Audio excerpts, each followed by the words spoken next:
Salon de Provence, the sunny walled city in the south of France, is still the perfect place for the Nostradamus legend to flourish. It was here that he wrote some 36,000 words of prophecy and prediction, raised 6 children, and began a publishing legacy that has lasted longer than anyone, save Nostradamus himself, could have ever predicted. By the time he was 62, his almanacs and collections of 4-line quatrains were being printed throughout Europe and read in German, Italian, English, Spanish, and their original, French. During the last year and a half of his life, he penned the majority of his prophecies. In 1565, his 10th and final collection of quatrains was completed. But as he approached his 63rd birthday, his health began to decline. Arthritis and gout and dropsy, edema. The gout had been increasing for some time. It was quite a common complaint at the time. Records indicate that Nostradamus began writing his will in 1566. His vast collection of treasures and coins amassed during his wanderings across Europe was worth the equivalent of nearly $1 million today. Although the prophet had made much of his living selling the future to his clients, he could not be sure which of his own sons would survive to inherit his most important possessions.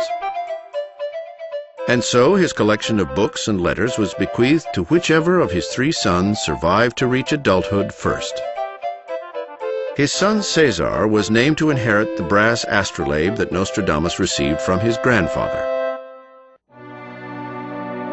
In June of 1566, he asked that his bed be moved upstairs into his secret study, where he awaited his end. He dictated his last prediction to his secretary and scribe, Jean Chavigny, on July 1st, 1566. That he really knew the time of his death to the day, even to the hour, I can attest as fact. He said, "You will not see me alive at sunrise." Chavigny reports that he told him that he wouldn't see him alive by the next morning. And that was true. They found him standing dead at his workplace the next morning.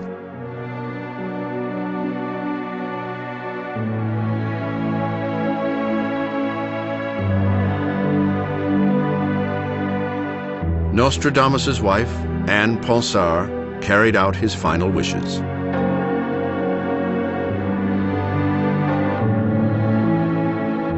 He was entombed in a Franciscan church in Salon, where he remained undisturbed for 200 years. But in 1789, during the chaos of the French Revolution, his tomb was opened and desecrated by looters. The event spawned a legend that the perpetrators had found Nostradamus's skeletal remains and a medallion around his bony neck. It was said to be inscribed with the Roman numerals for the exact year that the tomb would be opened and plundered.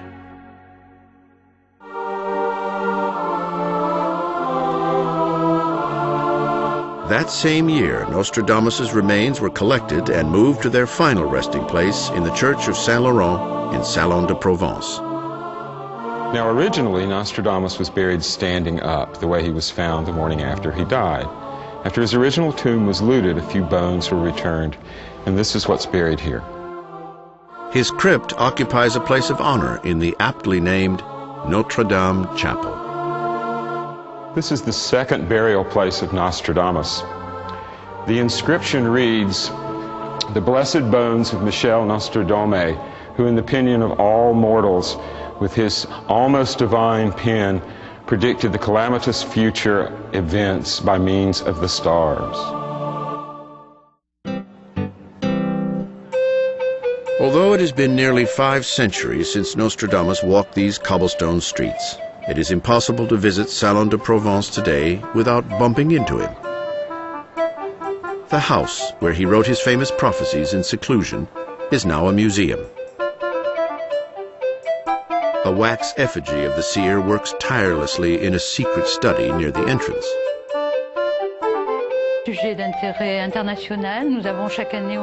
Each year at the museum, we have visitors from 60 to 70 foreign countries that come to discover Nostradamus or to work with his writings and history. Indeed, on his 500th birthday, Nostradamus' legend is still very much alive.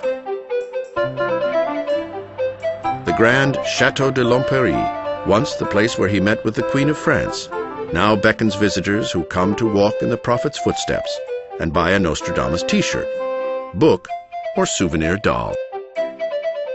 But skeptic or believer, there is no doubt people are drawn by his memory and his mystery. Each person interested in the writings of Nostradamus has the right to make his own interpretation, and we are not there to say, think this or think that. We have much factual knowledge about his life mixed with areas of shadows and uncertainties. We are here to tell the public, okay, this is fact, but other things we don't know. It has been said that Nostradamus' darkest writings are warnings of Armageddon. Tears, cries and laments, howls, terror, inhuman heart, cruel, black, and making one shudder with fear. Blood to be shed, hunger for bread and cheese, to none mercy. But experts believe these are warnings, not promises, and that the most important concept Nostradamus left behind is that the future is not set in stone. All the wordplay, all the green language, puns, and so forth were meant to set the situation up so that the person reading the prophecies would only understand them as the event happened. In other words, Nostradamus wasn't trying to predict the future. He was trying to give us a roadmap to alternative futures. The last date mentioned in Nostradamus' prophecies is 3797, but he doesn't say anything is going to happen then, merely that that's when his prophecies run out. You might think that's the end of the world. In reality, Nostradamus tells us that he made cyclical calculations after the ancient Babylonian method, and that using this cyclical calculation, he was able to see as far as 3797 AD, which leaves us enough additional time to better study Nostradamus.